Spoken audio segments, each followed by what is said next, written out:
if the Patriots, and by Patriots I mean ownership, had not been considering firing Jerod Mayo, that should have been the moment that everything for them changed. That should have been the moment where they said, bleep. He did it again. He stepped in it again, and he screwed up at the podium again. And this time it's actually potentially going to have some issues for us down the road as a result. Because if the reports from over the weekend are true, Diana Rossini reporting that the Patriots are going to give him a lot of runway, that his job was safe, we should all consider it safe, blah, blah, blah. If that's all true, and the team is putting that out there, which I think they were on Saturday, they were putting that out there, by Sunday night, their ideas should have started to change. Jerod Mayo put himself, I think, on the hot seat by saying that on Sunday. That was so incredibly stupid to say that. And once again, Jerod Mayo on Monday did exactly what you could have predicted he would have done. He talked it back and tried to take it back the day after he said something dumb. Let's walk it back Monday. The weekly walk back. Except this one was different. This one's different because it impacts a lot of different people. Number one, it impacts the coaches that are currently here, and that includes the guy he was talking about, which is Alex Van Pelt. That's number one. Even if Alex Van Pelt had no idea, as Jerod Mayo said on Monday morning, I called him to talk about it, and he said, what are you talking about? So Alex Van Pelt is spending time coaching and not paying attention to Jerod Mayo's press conferences, so good for him. The fact that he didn't know about it doesn't make it any better. But Jerod Mayo offered that up as some sort of weird defense on Monday when Alex Van Pelt had yet to be informed of what he had actually said the day before. So that impacts him. He's undermining his offensive coordinator. He's trying to deflect blame for the mess that is his team. And if you are considering making coaching changes on this staff going into next season, which is what those reports on Saturday seem to indicate, right? They're going to tweak the staff, make some changes, but the head coach is safe. How in the world do you expect to hire anybody who's any good at their job after they watch him do that after a game late in the season on Sunday? And they think to themselves, you're a 3-win team last year. You're on the hot seat going into next year. It's already a bad job to go to work for you. And then on top of it, I'm going to have to worry about you going to the podium and throwing me under the bus like you did to Alex Van Pelt, who, oh, by the way, is the best assistant he has on the staff. Probably having the best year. He's the best guy on the staff. He's probably having the best year of any of the coaches. Yeah. I've been critical of him like I've been critical of everybody else, but you know what I say about him? Want to fire him? I mean, I'd be okay if he's the one who doesn't get fired. Here we go. Right? But I mean, he's the adult in the room. He's the guy who's been a professional every step of the way. He is the guy that has gone to the podium, and every time, as he did it again, by the way, this past week, he said, I work for Coach. What Coach wants me to do, I do. Yeah, you're the coordinator. Even though Jerod Mayo has said he's head coach offense, he's never acted like that. He has continued to say all the time, I work for Coach. What Coach wants, he gets. He's the boss. Yeah. He's never tried to undermine the head coach or take more control from the head coach, right? He's probably the best and most loyal guy on his staff, and he threw that guy under the bus. What kind of precedent does that set here? What kind of clown show is this? Joke show. That's what it's become, and that comment changed it. That put him in on a different level in terms of the dumb comments that he's made this year. Came at a really bad time after his team pretty much no-showed after their bye week. They didn't show up to play. Great job, Jerod. I know this all happened post-game, and I turned around and looked at Phil when he asked that too, and it was like that moment in London where the team was called soft. It's like stuff that you're just not used to hearing, coming from the head coach because it was done a certain way for 20 years, and we didn't really, that guy controlled it. He didn't really give you anything. And I don't want him to be him. He shouldn't have to be like him. But he needs to be a little bit more guarded because now you're spending 2 days trying to talk about the game where it should have been wrapped, and now you should be focused on Buffalo today or yesterday. When you do the morning presser on Zoom with all the beat writers, and now you got to reset and talk about it again. So you're doing it 2 days out of the week when you should really only be doing it one. I hope you like DeMarcus Covington, because that's going to be the best you can get as your defensive coordinator for next year. I don't know how the hell they would have the ability to hire anybody else who would want to come here, take that job, and work for Jerod Mayo now. Well, if you're like a Matt Eberflus, why wouldn't you? Because you want to go somewhere where you have a chance to be employed for more than 5 minutes. But if they bring you in on a 3-year deal, say, I will come and do it, but I got a 3-year deal fully guaranteed. Like, you could cut him after a year, but you're going to pay me. I just don't think on the defensive side, too. So if you come here... I mean? Like, you're not coming and signing a 1-year deal for a coordinator. Coach that's on the hot seat. Coach that could potentially throw you under the bus. And on the defensive side, if we're actually successful, then the head coach is going to get all the credit for what we do on the defensive side. That's what happens. From Diana Rossini over the weekend, I referenced this. May and Mayo will stick together. While there hasn't been a public vote of confidence for the head coach from the Kraft family, I wonder why. Number one, I don't know how you write that and then not acknowledge, there's probably a reason why. Because, you know what? They like to keep their options open, as any team should, and the smart teams do, and the smart teams poke around and always keep their options open. I've only been saying that for 3 weeks. Patriots leadership is standing by Mayo. But again, privately, not publicly, right? In the shadows, they're standing by. Just as discussions about the next NFL hiring cycles heat up, team owner Robert Kraft has privately assured those close to him that he's committed to giving his first-year head coach the time and resources he needs to grow into the role. Resources is, to me, code for help on the coaching staff. We're going to have to make some changes next year. That is my interpretation of that when you say resources. That means you need help. You need some more experience on the staff in some areas.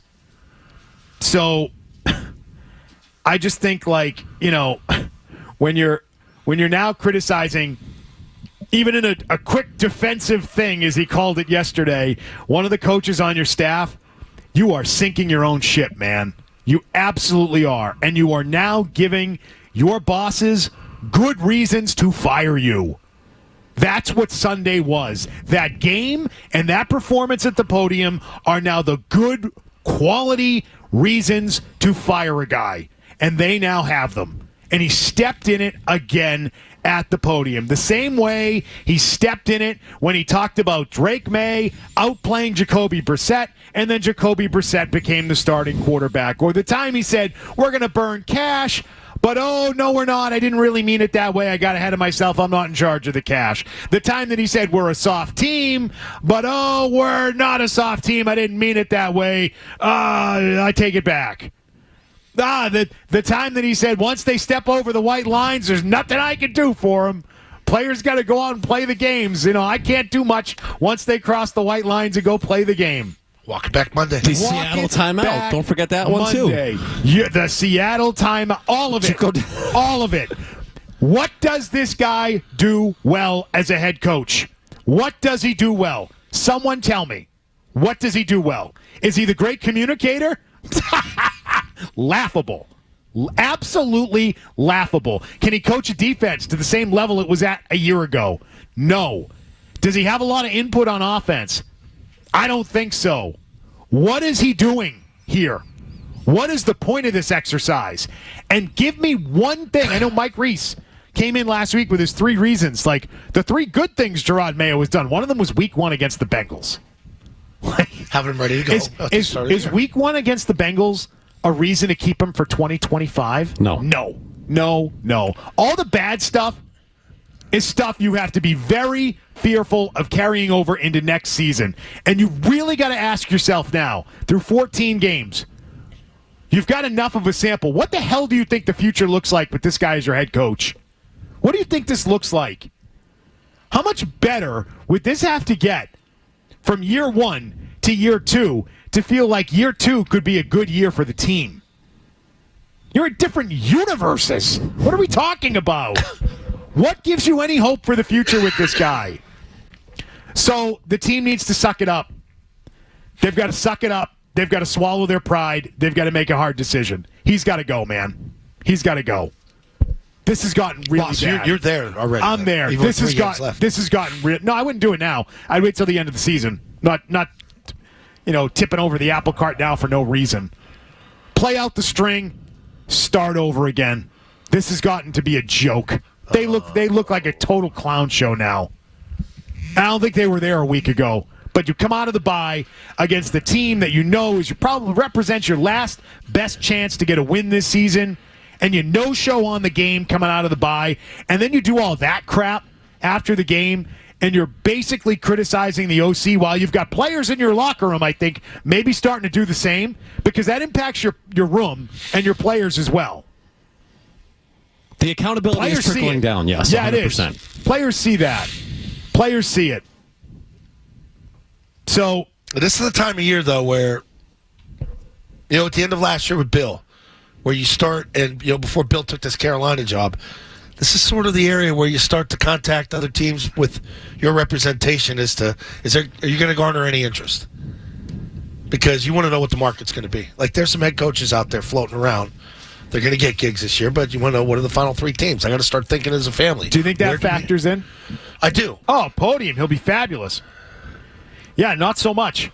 It turns out he's not exactly good on the fly like this. It's not getting better. No. It's wild. It got worse. Yes. Much like his team, his podium performances have declined. It is interesting how he went through the timeline of how many of them there are. Because you just think, okay, it's the... Because I forgot about the preseason one where, he's outplayed Jacoby. Yeah. I'm like, oh, my God, he's the starter week 1. And the best guy's going to start. Yep. Oh, wait, no, it's Jacoby Brissett. What? That's always been the plan. Okay, that was always the plan. All right. He's not good at that. No. Nope. Not good at communicating, not good at staying on point and having a consistent message, and then he says things he has to take back on Monday. So there's quite a bit of that going on. Sunday was interesting for the fact that there was this great moment when finally the typically hollow ownership shot paid off. You know how much I hate the ownership shot in sports. I think it's a complete waste of time. Yeah, it's a high-five shot. I think it doesn't reflect the fans' interest in the game or the sport, and I think it's nothing more than the networks. I was going to say something really dirty there, and I have to remind myself I'm not allowed to say that on this show. What do you say? Spell out. Something off the... Yeah. No, I was going to say it's nothing more than these guys. To the owners. And because they like to be on TV and they like to be seen and they think they're these like pseudo celebrities and that's what they want to be. And so that's why you're getting shots of owners across the NFL. And it's the worst in the NFL. And it happens all the time during Patriot games. When you get this shot, Drake May throws his first touchdown. The Crafts! Well, I really don't think the fans give a damn, but okay. And so, finally, that hollow, empty, useless TV shot that CBS loves to take part in paid off in a big way on Sunday, catching the owners being disgusted with the offensive play calling. If that's what it's going to turn into, I'm all for the owner shots. I'm all for them again. Give me more. Put a cam. Yeah. Put like the Zocam. We have a Zocam in our booth that they come in and set up during games in case any big exciting moments happen. They have footage. I can actually see it from where we're sitting. Right here. Up here in the corner. It's on this little shelf. They should put a Zocam in the booth if we're going to get stuff like that. Yeah, I mean, you remember Germany last year when you get so excited when the guy was wide open in the end zone. Ownership, Robin stood up. That's another good one. The big puff jacket. Yeah, right. Yeah, back through that. Forgot about that. Interception at the 5, and he just hung his head. But it gave you the emotion of the play. Like, oh my God, finally we got a touchdown. No, we didn't. No. Oh. But this was read the lips. Offensive play calling. Clear as day. It's so bad. Yeah. I didn't see it. I watched it back after you guys said so it. good. It reminded me of the one last year. Remember last year when Bill was here? Yeah. And it was something at the end, and it just whatever. Terrible play calling. Whatever. And so this is why that's important. What did Jonathan do after all that last year? I'm sorry. What did the Crafts do after all that last year? They fired Bill Belichick. And so now you're seeing owners that are not happy with the coaching on their team. And I know that in that moment it was about the offense. But you can't tell me that those guys are happy with the job performance of their head coach. It's not possible. They're not happy. I don't It's think not possible. It can't be. You're not taking notes during the game to remind yourself of plays and stuff was a like nice that touch. too. I love that. mean, I love that. Love the notes. How do you think the debrief went yesterday? I would have loved to have been in the debrief yesterday. Not well. Yeah, I'm sure that wasn't friendly in the ownership debrief. Because it was a different... I would have read him the riot act yesterday. That would have been the first time that I felt, as an owner, as the guy who employs you, legitimately pissed off at you. I didn't even know how to really put a cap on this one coming out. We're wrapping it up at the end of the game. Like the Colts game, I came out of that, I was pissed off 2 weeks ago. I'm like, you effed up. You blew that game. You had 19-play drives shoved right down your throat by that quarterback. Like, that made you feel terrible. I thought the loss to Miami against Skylar Thompson, I thought that was the worst loss since the Brady era. Like, that felt like rock bottom. This felt like I just watched the game with zero rhythm to it, and it scared me because you're coming out of the bye, and I expected that little pop to have some wrinkle. Like, you had the Marcus Jones wrinkle. That was cool and that, nice. but like, your receivers don't give you anything. KB, it had to be a perfect throw and catch for that to happen. And Booty's attitude after the game about the... Well, I was running full speed. Throw was low. Yeah. There's a safety, Buda Baker, coming down on the other side, ready to cut him in half. And Drake talked about it post-game. I'm trying to take care of him and put it on the back thing because why? Drake learned from the Hunter Henry interception, put it on the back hip for Hunter to help him catch that so he doesn't pop it up. And you're damned if you do, damned if you don't. I felt lost coming out of this game Sunday. Like, I didn't have any good feelings. I didn't have any, like, hateful feelings. It's a malaise. You feel like you're becoming part of the malaise. It was a weird game to call. Like, if we're on the road, there's usually great environments, right? It's National Football League. You go to Green Bay, you go to Pittsburgh, Buffalo. Buffalo's going to be nuts this week. You can hear a pin drop in that stadium. It was weird. It almost felt like a preseason game. Like preseason game number 3. Not number 1. There's a little excitement to 1 because it's the beginning of football. It was preseason game number 3. Let's get the hell out of here because we got the opener coming in 2 weeks. So, they know, those owners know that Mike Vrabel's available. Yeah, that's the one I would watch, and I would be very, very nervous of if I were them, and not ownership, meaning the current staff, because Mike's sitting out there, and you know how they feel about Mike. And I think Josh McDaniels can be talked into coming to be coordinator with Mike. Who are they going to pair Mike with, like from a GM standpoint? Mike going to come in here and say, I can work with Elliott and them? Or, no, I got an idea for this guy. I got my guy. Because that was eventually, he and John Robinson down in Tennessee that ended up not working out. John, I guess, is interviewing for the Giants job. He's probably going to be going there. I think that was reported yesterday. So, something to watch, man, because you got a guy like Vrabel sitting out there. You know that he wouldn't tolerate half the crap that's going on here with, like, players and comments and that. He'd have a little more of an iron fist. And he's been through it. Now I'm with you. I'd be all about hiring Mike Vrabel. Oh, I'm not saying I'm with that. That's what I want. I'm just saying that would make me nervous. Here's what I would say. If the team doesn't respond these 3 weeks. It's not enough. It's not the reason for me or one of the reasons that he even has to factor in letting Jerod Mayo go. This has been really bad. You're only going to compound this by letting this happen again next year. This isn't going to be significantly better than what you just got. Right. I'm just telling you, too. If you're making a projection about next year based on the decent sample you have now of this team this year, what do you think that's going to look like? And if you're projecting that it gets a lot better, I don't know what you're basing that on. You've got no evidence to support your projection, and it's junk. Well, I think they did think that this is going to be somewhat rough this year because everything's new. So they didn't think it was going to look like this. I'm saying that. That's what I'm trying to get to. They were probably thinking we get to 5 to 6 wins, and then we'll eventually get back in year 2 to be relevant again. There's no way Jonathan walks in that stadium yesterday and knows we're a 3-win team walking into this, and your back's against the wall, and you feel good about it. It's not about the wins and losses, though. No, it's the way it's happened. It's the way it's happened. Yeah, you could be a 3-win team that fights like hell, comes up short, but fights like hell, says the right things, presents the right way, works hard, has a program, has good buy-in. Yeah. You could have all of that and still be a 3-win team. It's happened. It has.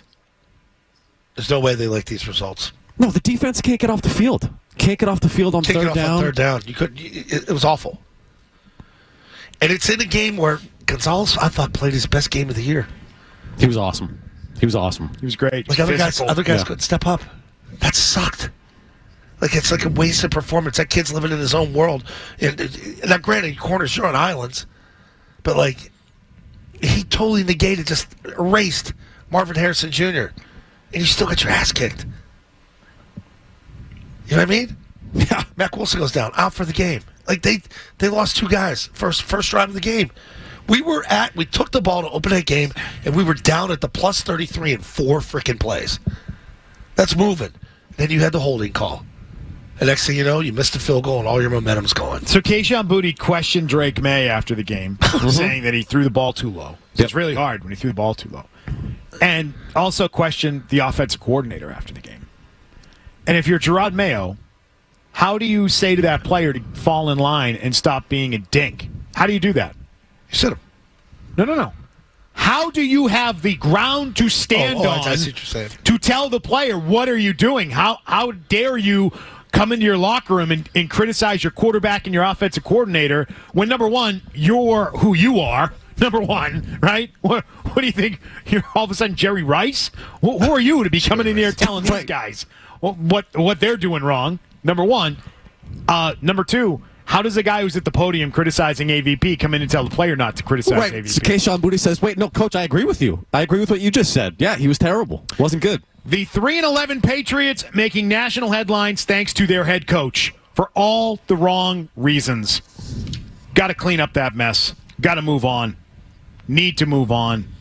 Hey, if you like that clip, check out more videos from Zolak and Bertrand right here. For more Patriots analysis and opinion, hit this playlist. And for all the latest from the Sports Hub, download the app at 985thesportshub.com.